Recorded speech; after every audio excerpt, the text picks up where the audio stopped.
नमस्कार, आप सभी का स्वागत है। तो आज हम पढ़ेंगे चैप्टर 6 जिसका नाम है मॉलिक्यूलर बेसिस ऑफ इनहेरिटेंस, जो कि आपकी क्लास 12th बायोलॉजी NCERT में मेंशन है।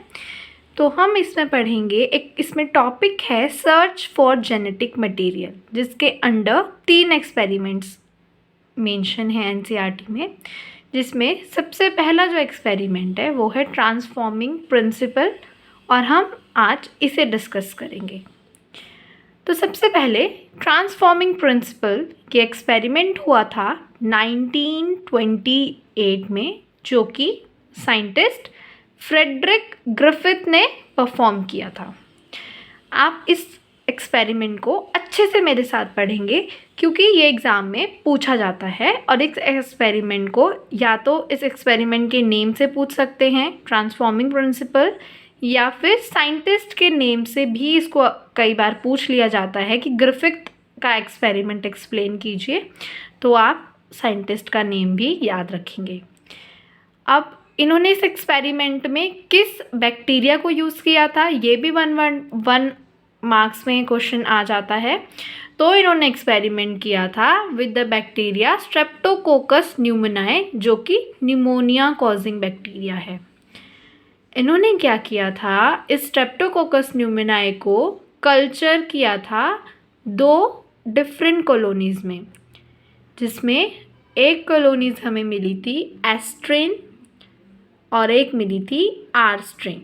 एस्ट्रेन कॉलोनीज़ में एक स्मूथ पॉलीसेक्राइड कोटिंग थी, इसीलिए उसका नाम एस्ट्रेन बोला गया है। और जो आर स्ट्रेन कॉलोनीज़ थी उनमें कोई भी स्मूथ पॉलीसेक्राइड लेयर नहीं थी। जो एस्ट्रेन था वो डेथ कॉजिंग था और आर स्ट्रेन डेथ कॉजिंग नहीं है। इसमें एस्ट्रेन, जो कि मैंने अभी जैसा आपको बताया कि स्मूथ कोटिंग थी पॉलीसेक्राइड की, जिसकी वजह से इसका जो नेचर है वो वायरुलेंट हो चुका है। वायरुलेंट का मतलब होता है स्ट्रॉन्ग या डेंजरस नेचर, या आप कह सकते हैं डेथ कॉजिंग नेचर। इसीलिए हमने कहा कि जो एस्ट्रेन है वो डेथ कॉजिंग है और जो आर स्ट्रेन है वो डेथ कॉजिंग नहीं है। तो अब हम देखेंगे कि उन्होंने एक्चुअली में अपने एक्सपेरिमेंट में किया क्या था। उन्होंने सबसे पहले तो इस बैक्टीरिया को कल्चर किया, जैसे कि मैंने आपको बताया, जिसकी आपको 2 कॉलोनीज़ मिली, एस्ट्रेन और आर स्ट्रेन। अब इन्होंने क्या किया, सबसे पहले जो एस्ट्रेन बैक्टीरिया था उसको एक माइस में इंजेक्ट किया। उन्होंने ऑब्ज़र्व किया कि माइस की डेथ हो गई, जो कि हमें पता भी था क्योंकि एस्ट्रेन क्या है, डेथ कॉजिंग है, ये हम पहले ही डिस्कस कर चुके हैं। तो माइस की डेथ तो होनी ही थी, ठीक है। अब उन्होंने आर स्ट्रेन बैक्टीरिया को लिया और उसको माइस में इंजेक्ट किया, और माइस की डेथ नहीं हुई, ये भी हमें पता था क्योंकि आर स्ट्रेन डेथ कॉजिंग नहीं है, ये हम डिस्कस कर चुके हैं। अब उन्होंने क्या किया कि ग्रिफिथ ने जो एस्ट्रेन बैक्टीरिया था उसको पहले हीट किल कर दिया, मतलब उसको हीट किया या स्टीम दिया और उस बैक्टीरिया को किल कर दिया। अब वो जो हीट किल्ड बैक्टीरिया था उसको उन्होंने इंजेक्ट किया एक माइस के अंदर, और उन्होंने ऑब्जर्व किया कि माइस की डेथ नहीं हुई।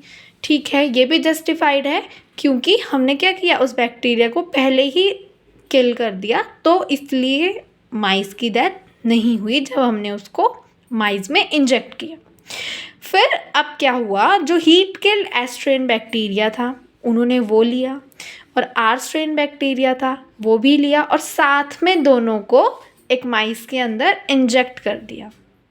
अब जनरली अगर हम देखें तो इस हिसाब से तो माइस को नहीं मरना चाहिए था, क्योंकि एस्ट्रेन क्या किया हमने, ऑलरेडी इसको हीट किल कर दिया गया है, और आर स्ट्रेन तो ऑलरेडी ही डेथ कॉजिंग नहीं है, तो माइस तो बचना चाहिए था। पर लेकिन ग्रिफिथ ने ऑब्जर्व किया कि माइस की डेथ हो गई। तो ऐसा क्यों हुआ, और साथ ही में उन्होंने क्या ऑब्जर्व किया कि जो माइस था जिसकी डेथ हो गई, जिसमें आपने हीट किल्ड एस बैक्टीरिया और आर स्ट्रेन बैक्टीरिया डाला, उसमें से उन्होंने लिविंग एस्ट्रेन बैक्टीरिया एक्सट्रैक्ट किया। तो ऑब्वियसली उन्होंने तो हीट किल कर दिया था, पर वो लिविंग स्टेट में कैसे मिला, तो उन्होंने इस चीज़ का एक्सप्लेनेशन देते हुए कहा कि किसी तरीके से जो आर स्ट्रेन बैक्टीरिया था वो ट्रांसफॉर्म हो गया एस स्ट्रेन बैक्टीरिया में। और वो किस तरीके से हुआ, उन्होंने कहा कुछ तो ऐसा ट्रांसफॉर्मिंग प्रिंसिपल, क्योंकि वो ये कंक्लूड नहीं कर पाए कि वो क्या चीज़ है जिसकी वजह से जो आर स्ट्रेन था वो एस स्ट्रेन में कन्वर्ट हो गया, तो उन्होंने उसको नाम दे दिया ट्रांसफॉर्मिंग प्रिंसिपल।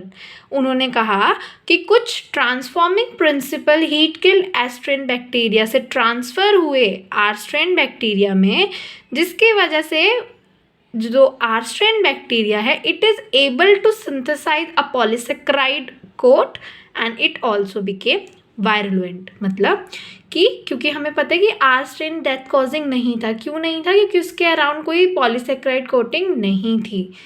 पर लेकिन इन्होंने कहा कि एस स्ट्रेन में से कुछ ऐसे transforming principles are strain bacteria में जाके ट्रांसफ़र हो गए, जिसकी वजह से आर स्ट्रेन भी केपेबल हो गया पॉलीसेक्राइड कोटिंग बनाने के लिए, और वो भी वायरुलेंट बन गया, यानी कि डेथ कॉजिंग बन गया या डेंजरस बन गया।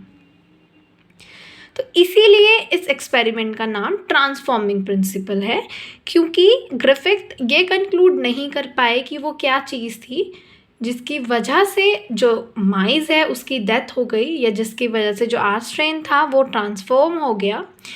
इसीलिए उन्होंने उस चीज़ को नाम दिया ट्रांसफॉर्मिंग प्रिंसिपल, और उन्होंने एक इनिशिएशन दे दिया कि कुछ ट्रांसफॉर्मिंग प्रिंसिपल एक चीज़ है जिसकी वजह से ऐसा हुआ, जिसमें फिर फर्दर बाकी साइंटिस्ट ने उस ट्रांसफॉर्मिंग प्रिंसिपल को पता करने के लिए एक्सपेरिमेंट्स किए, और फिर लास्ट में हमने कंक्लूड किया कि एक्चुअली में हमारा जो जेनेटिक मटेरियल है वो क्या है, जो कि हम सब जानते हैं कि वो डीएनए है। बट वो कैसे पता चला कि डीएनए है, उसके लिए बहुत एक्सपेरिमेंट। तो सबसे पहला एक्सपेरिमेंट ग्रिफिथ ने किया था 1928 में।